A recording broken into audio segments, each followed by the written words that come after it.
오늘 말씀의 제목은 위기의 순간에 라는 제목이고, 조금 더 길게 말씀의 제목을 좀 늘려보면 이렇게 위기의 순간에 우리가 지켜야 할 것들, 이 정도가 될 것 같습니다. 중병에 갑자기 걸린 부인이 있습니다. 그의 남편이 깜짝 놀라서 갑작스럽게 아내가 위독해지니까 급하게 의사 선생님이 전화를 했어요. 의사님 집으로 이제 방문을 하게 됩니다. 의사 선생님이 오자마자 이제 진찰을 하려고 하는 것 같아요. 남편에게 이야기합니다. 좀 나가 있으라고. 그러고 이야기를 했어요. 그리고 난 다음에 진찰이 시작된 지 얼마 되지 않아서 갑자기 의사 선생님이 문을 여는 것입니다. 남편에게 이야기합니다. 끌 좀 갖다 주세요. 왜 갑자기 진찰을 하시기 시작하자마자 끌을 찾지? 뭐 이해는 되지 않지만 뭔가 이유가 있겠지. 그래서 끌을 찾아서 선생님이 갖다 줬습니다. 조금 있다가 다시 문을 여시는 거예요. 망치 좀 갖다 주세요 그러는 거예요. 그 안에서는 난리가 난 거예요. 막 아파 죽겠다고 부인은 난리가 나고 소리를 치고. 왜 이러시나 이해가 되지 않았습니다. 그래도 뭔가 이해가 안 돼도 이유가 있겠거니 어떻게 하시려고 하시나 궁금했지만 망치를 찾아서 갖다 드렸어요. 그런데 조금 있다가 줄 좀 갖다 주세요 그러는 거예요. 이번엔 너무 당황이 됩니다. 선생님, 도대체 제 아내에게 어떻게 하시는 거예요? 선생님, 왜 망치, 끌, 줄이 필요하신 겁니까? 그랬더니 그 소리에 깜짝 놀라요. 선생님이 이야기합니다. 왜 이렇게 소리를 지냐고, 깜짝 놀랐다고. 왜 이렇게 화를 내시는 거냐고. 왕진 가방이 안 열려가지고 제가 지금 빨리 열어야 되는데 지금 다급하다고 라고 이야기를 했다고 합니다. 자, 우리는 위기의 순간에 마음이 급해지죠. 마음이 급해지면 우리가 평상심을 잃어버리기가 쉽지 않다라는 거예요. 잘 지켜왔던 그 마음마저도 한 번, 두 번, 세 번 정도 반복이 되면 이거 뭐지? 라는 생각을 하게 되더라는 거예요. 그래서 그 평상심을 잃어버리게 되고 그 순간 우리는 두려움에 이렇게 휩싸이게 되고 그 두려움은 우리를 잘못된 길로 인도하는 잘못된 판단으로 우리를 이끌게 되더라는 것입니다. 그래서 우리의 마음과 생각을 지키기가 여간에서는 쉽지 않다라는 거예요. 특별히 우리들은요, 크리스찬으로서 살아가는 존재들입니다. 특별히 크리스찬으로서 위기의 순간에 어떻게 우리가 언행심사를 하느냐에 따라서, 어떻게 그 위기에 대처하느냐에 따라서 이게 하나님의 영광을 드러낼 수도 있는 시간이 될 수도 있고, 어쩌면 그 결정 자체가 하나님의 영광을 가릴 수도 있게 되더라는 거예요. 그분의 영광을 위해서 살아가는 우리들이 위기의 순간에 그래서 무릇 지켜야 할 것이 무엇이 있는지 오늘 본문을 통해서 우리가 한번 생각해 봐야겠습니다. 그걸 생각해 보면서 바른 신앙의 모습이 무엇인지, 그래서 위기의 순간을 어떻게 잘 감당할 수 있는지, 그래서 하나님의 때와 그 시기에 하나님의 그 은혜와 또 구원이 우리에게 어떻게 임하게 될지, 그런 생각들을 하면서 함께 그 은혜의 장중에 붙들리게 되기를 간절히 소망해 봅니다. 오늘 우리가 첫 번째 생각할 것은 이것입니다. 위기의 순간에 우리가 가장 먼저 지켜야 할 것이 있다고 한다면 하나님만 두려워하는 자세입니다. 그러니까 위기의 순간에 우리가 두려움에 휩싸이게 된다는 것은 어느 누구도 예외함이 없다라는 거예요. 그런데 이 두려움을 극복하려면 우리가 가장 두려워할 대상이 무엇인지, 그분이 누구시라고요? 하나님이셔야 된다라는 거예요. 가장 두려워하는 대상이 하나님이셔야만 나머지 모든 두려움들을 감당하게 되고 이기게 되고 우리 가운데 마음의 평안과 안정을 유지할 수 있게 된다는 내용입니다. 위기의 순간이 찾아오면 두려움은 우리의 마음을 삽시간에 흔들어 버립니다. 그러면 이게 어제까지도 내 가치관에서 절대적으로 우위에 있었던 이 가치관마저도 흔들려 버려요. 갑자기 옳다고 생각했던 것, 조금 전까지도 옳다고 생각했던 그 기준이 바뀌게 됩니다.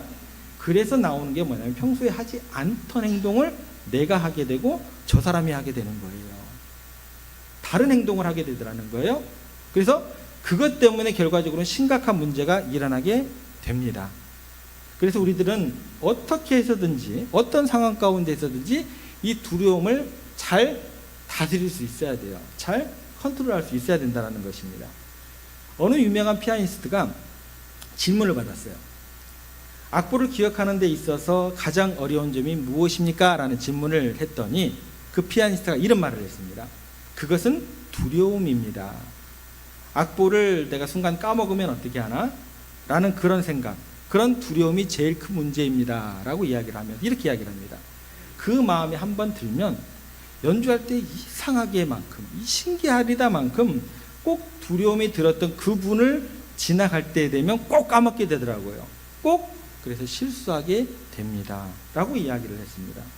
여러분, 우리들이 살아가면서 두려움이라는 이 단어는 되도록 만나지 않는 게 좋아요. 그죠? 좀 만나기가 싫어요. 대면하기 싫은 단어 가운데 하나가 두려움이다라는 것입니다. 그런데 문제는 뭐냐? 우리 인간들에게 있어서 반드시 두려워할 사건들이 생기게 된다라는 거예요. 그래서 두려움을 피할 길이 저만 없는 게 아니고 여러분들에게도 없습니다. 예. 두려움 피하려고 애쓰지 마세요. 항상 만나게 되어 있습니다. 그러면 우리는 어떻게 해야 될까요? 제럴드 L. 시처라는 유명한 기독교 작가가 있습니다. 이 사람이 쓴 책 중에 하나님의 뜻이라는 책이 있습니다. 거기에 보면 성경에서 인간의 두려움에 대한 말씀이 많이 있다라고 이야기를 하면서 두려움을 이기는 비결이 뭐냐라고 이야기를 하면서 이렇게 이야기를 합니다. 두려움을 부정하지 말라고 해요. 두려움을 무시하는 것이 아니라 두려움에 대한 그 순서를, 우선순위를 제대로 바르게 정하라고 이야기를 합니다. 그러니까 두려움이라는 것은요, 항상 여러분들을 따라다니게 되어 있어요. 여러분들이라고 해가지고 저는 예외가 되는 게 아니에요. 우리들을 따라다니고 있다라는 거예요. 그럼 그 두려움을 어떻게 이기느냐는 거예요. 믿습니다. 나는 두렵지 않습니다. 라고 하면 그 두려움 이길 것 같으세요? 시험에 걸려 넘어질걸요. 그게 아니에요. 내가 큰 소리로 외친다고 해가지고 두려움을 이기는 게 아니다라는 거예요. 난 두렵지 않습니다. 이런 게 아니고, 이렇게 무시하는 게 아니고, 가장 두려워할 대상이 누구인가를 결정하셔야 돼요. 그리고 거기에 초점을 맞추셔야 된다는 거예요.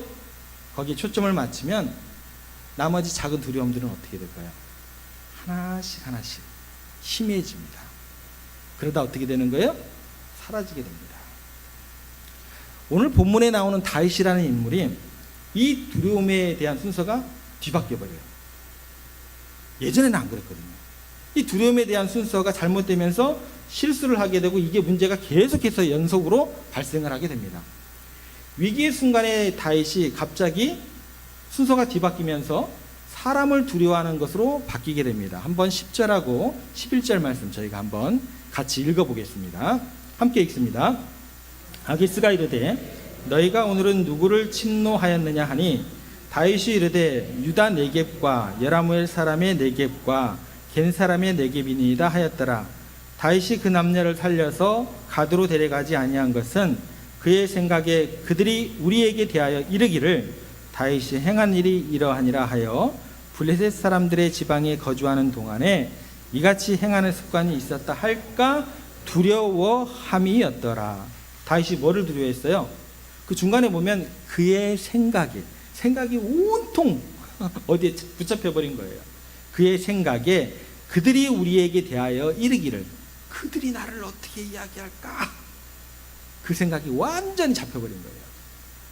다윗의 생각 속에 가득한 것은 뭐냐면 사람들이 이렇게 이야기할까? 저렇게 이야기할까?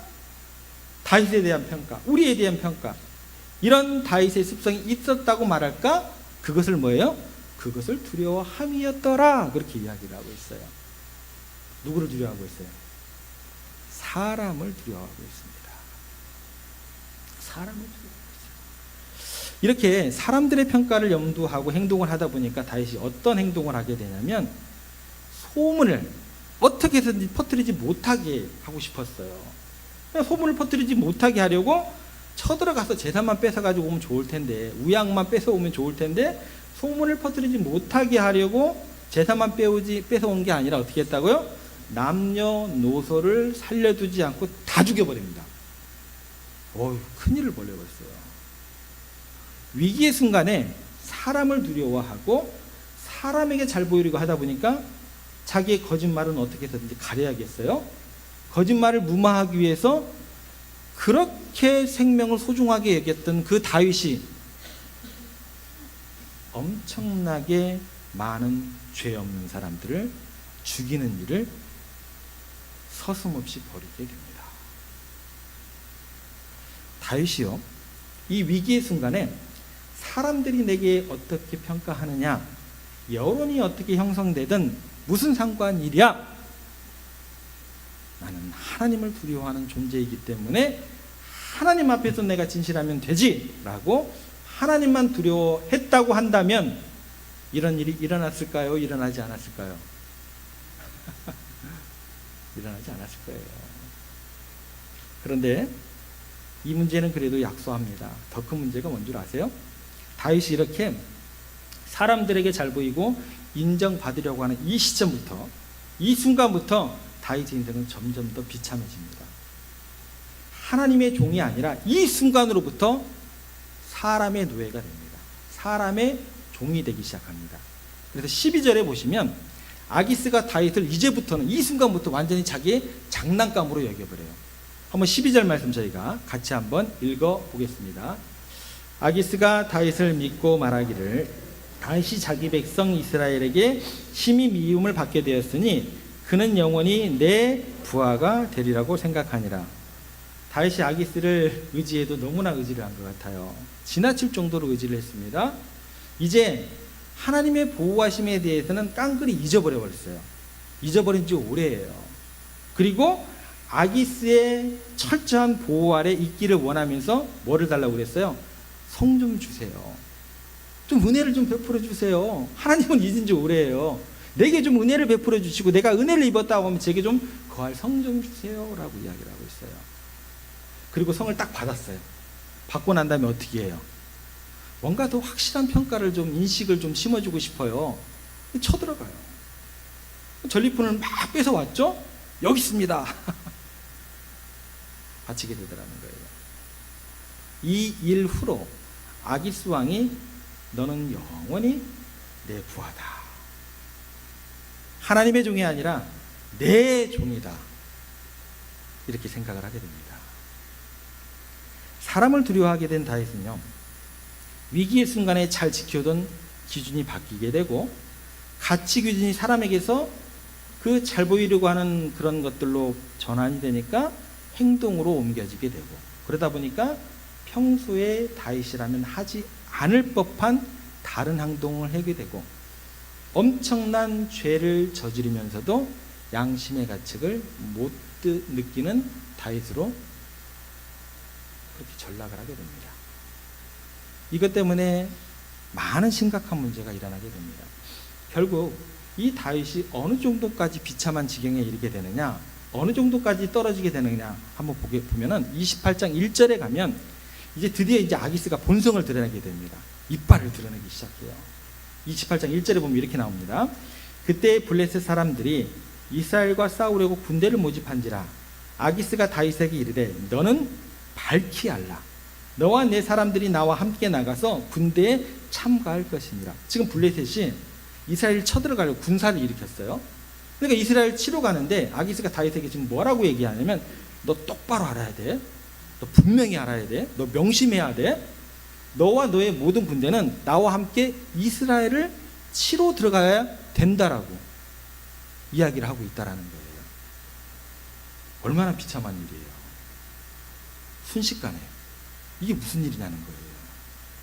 사람 두려워하고 사람에게 잘 보이려고 사람 의지했다가 사울왕 피해서 갔다가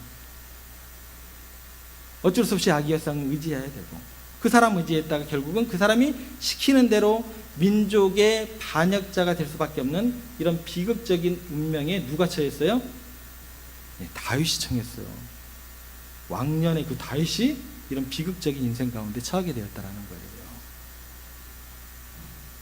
여러분, 다윗은 원래 사람을 두려워했던 인물일까요?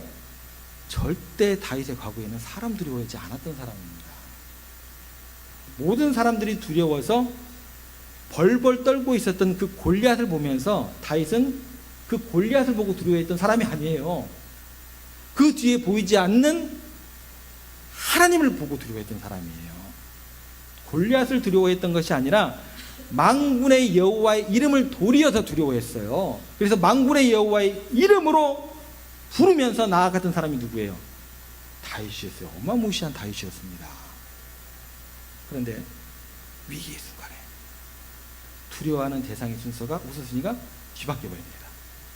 그러다 보니까 모든 것을 두려워하는 사람으로 바뀌면서 이렇게까지 형편없이 추락하게 됩니다. 여러분, 우리는요, 두려움을 피할 길이 있어요, 없어요? 없습니다. 착각하시면 안 돼요. 두려움을 피할 길이 없어요. 인간에게는요, 반드시 두려워할 사건들이 있다라고 성경책이 하나님께서 말씀해 주십니다. 그러면 어떻게 해야 된다고요? 어차피 두려워해야 될 바에는 누구를 두려워하라고요? 하나님만 두려워하셔야 된다는 것입니다. 이것이 중요해요. 그러면 이런 질문이 생기게 돼요. 그러면 하나님을 두려워하는 게 뭔데? 그렇잖아요. 하나님을 두려워한다는 게 무엇일까요? 하나님을 두려워한다는 것을 다른 말로 살짝 바꾸면 이렇게 됩니다. 하나님을 경외하라 라는 말이 돼요. 뭐라고요? 하나님을 경외하라. 그래서 성경에 이렇게 기록되어 있습니다. 하나님을 경외하라라고 하면서 그것이 지혜와 지식의 근본이다라고 말씀해 주십니다. 그러니까 하나님을 두려워하는 사람, 바꿔 얘기하면 뭐라고요? 하나님을 경외하는 사람은 지혜와 지식의 근본이다. 지혜와 지식이 넘쳐난다라는 거예요. 다시 쉽게 좀 설명을 드릴게요. 이렇게 적용하면 됩니다. 어떤 여러분들이 행동을 할 때, 어떤 반응을 할 때 하나님을 두려워하면서, 바꿔 얘기하면 하나님을 경외하면서 하나님의 뜻이 무엇입니까? 라고 질문을 던지면서 하나님에 대한 두려움, 다시 말해서 경외감으로 행동하고 반응하면 그 행동과 반응은 뭐가 되는 거예요? 가장 지혜롭고 가장 현명한 선택의 순간이 되는 것입니다. 그런데 두려움의 순서가 뒤바뀌면 어떻게 돼요? 사람 눈치 보면 지혜와 지식계는 거리가 먼 선택과 결정이 되는 거다라는 거예요. 여러분, 파스칼이 수학자이면서 철학자죠. 두려움에 대해서 다음과 같이 두 가지로 두려움을 정의를 해요. 하나는 뭐냐면 믿음이 생겨나는 고결한 두려움이 있고, 고결한 두려움. 또 하나는 회의와 불신의 산물인 잘못된 두려움이 있다는 거예요. 그러니까 고결한 두려움, 잘못된, 이 두 가지를 이야기하면서 이렇게 계속 이야기를 합니다. 고결한 두려움은 우리를 희망으로 이끌고 우리의 믿음의 대상은 하나님을 의지하게 만들어 가지만, 잘못된 두려움은 절망으로 치닫게 만든다. 그러니까 고결한 두려움에 속한 사람은 하나님을 잃어버릴까 두려워하고, 잘못된 두려움에 속한 사람들은 하나님을 만날까 두려워하는 거예요. 질문하겠습니다. 여러분은 어떤 사람들이십니까? 여러분이 정말 하나님을 경외하고 하나님을 두려워하는 사람이라고 한다면 하나님을 내가 잃어버릴까 두려워하게 되어 있습니다. 그런데요, 하나님을 평소에 두려워하지 않고 사람들의 눈치를 보는 사람이라고 한다면 나는요, 하나님을 만날까 봐 두려움에 떨게 됩니다. 다시 질문 드릴게요. 여러분은 어떤 사람들이십니까? 어떤 사람들이십니까? 여러분, 다윗이 사람을 두려워하다가 숨어 도망갔던 그 자리가 평안의 자리가 아니었어요. 쉼이 기다리고 있었던 게 아니다라는 거예요. 더욱 더 지독한 전쟁터가 되어버립니다. 여러분들, 사람을 두려워하지 마시고 하나님 한 분만 경외하시기 바랍니다. 벤겔이라는 신학자가 이런 말을 했습니다. 하나님만 두려워하는 사람은 하나님 아닌 것에 대해서는 아무것도 두려워하지 않는다. 그러나 하나님을 두려워하지 않는 사람은 하나님 외의 모든 것을 두려워한다. 여러분, 오늘 주님 전에 오실 때 누구 눈치 보러 오셨습니까? 여러분, 하나님을 예배하면서 이 자리에 앉아 계시면서 누구 눈치 보고 계십니까? 아니면 내 하나님 바라보고 그 하나님께 집중하러 오셨습니까? 어디에 무게추가 내려가시나요? 만약에요, 남은 삶이 하나님께서 책임져 주시기를 그렇게 강구하신다고 한다면 하나님 바라보시기 바랍니다. 예수님께서 죽음을 목전에 두신 어떤 그런 시간 가운데 죽음을 앞에 두셨을 때 뭐를 바라보셨을까요? 하나님을 바라보셨습니다. 사실 예수님의 입장을 한번 대보세요. 예수님의 입장을 한번 생각해 보세요. 너무너무나 불쌍한 분이에요. 그분처럼 불쌍한 분이 없어요. 30살부터 33살까지 하나님 나라를 위해서 온전히 헌신했습니다. 제자들을 그렇게 먹이고 입히시고 가르치시고 사랑으로 가르쳐놨는데 그 제자들이요, 한 명도 남김없이 부인하고 저주하고 팔아넘기고 다 도망가 버렸잖아요. 얼마나 서러워요. 얼마나 마음이 아프셨겠어요. 그런데 그 예수님께서 이렇게 이야기를 하십니다. 요한복음 16장 32절에 보라, 너희가 다 각각 제 곳으로 흩어지고 나를 혼자 둘 때가 오나니 벌써 왔도다. 여러분, 사람들은요, 제 아무리 나를 위하는 것 같아도 다 흩어질 존재들이에요. 여러분, 저 믿지 마세요. 그런다고 또 진짜 안 믿는 얼굴로 저를 쳐다보시면 안 되고. 네. 사람들은 그래요. 자기 이권하고 관계되잖아요. 그럼 어떻게 돼요? 다 뿔뿔이 흩어집니다. 그래서 예수님께서 그 다음에 이렇게 이야기를 하십니다. 그러나 내가 혼자 있는 것이 아니라 아버지께서 나와 함께 계시니라. 여러분, 하나님께서 함께 하심을 믿으신 분이 우리 예수님이다라는 것입니다. 다윗이요, 나중에 이런 실수를 하고 또 힘든 과정을 거치고 난 다음에 나중에 다윗이 이런 고백을 하게 돼요. 우리 오늘 할렐루야 찬양대가 찬양했던 그 가사의 고백이 그대로 나와요. 어떻게 고백하는 줄 아세요? 내가 사망의 음침한 골짜기로 다닐지라도 해를 두려워하지 않을 것은, 그 다음에 뭐라고 고백하신 줄 아세요? 주께서 나와 함께 하시니라. 주의 지팡이와 막대기가 나를 안위하시나이다.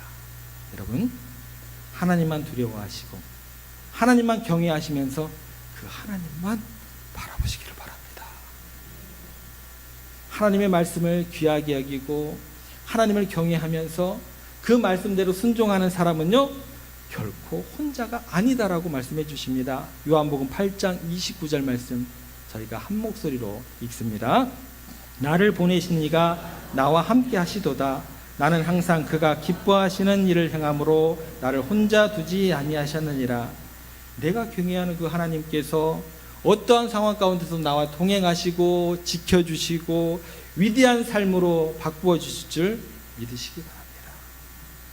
여러분, 빙점을 쓴 작가가 누군 줄 아세요? 네, 미우라 아야코입니다.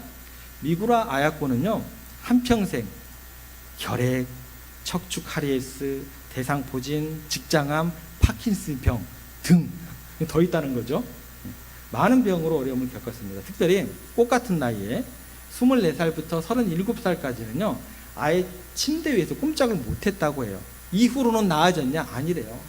병을 끝까지 안고 77살 하나님이 부르시는 그날까지 살았다고 합니다.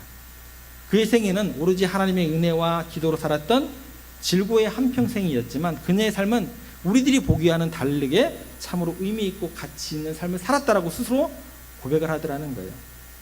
그녀의 모든 삶의 고난이 얼마나 위대한 하나님의 능력이 되었고 그의 아픔이 얼마나 위대한 하나님의 도구가 되었는지, 그 위기를 어떻게 극복했는지 그의 글 중에서 이렇게 이야기를 합니다. 아프지 않으면 드리지 못할 기도가 있습니다. 아프지 않으면 듣지 못할 말씀이 있습니다. 아프지 않았더라면 접근하지 못할 장소가 있습니다. 아프지 않았더라면 우러러 뵙지 못할 거룩한 얼굴이 있습니다. 내가 아프지 않았더라면 나는 인간일 수조차 없었습니다.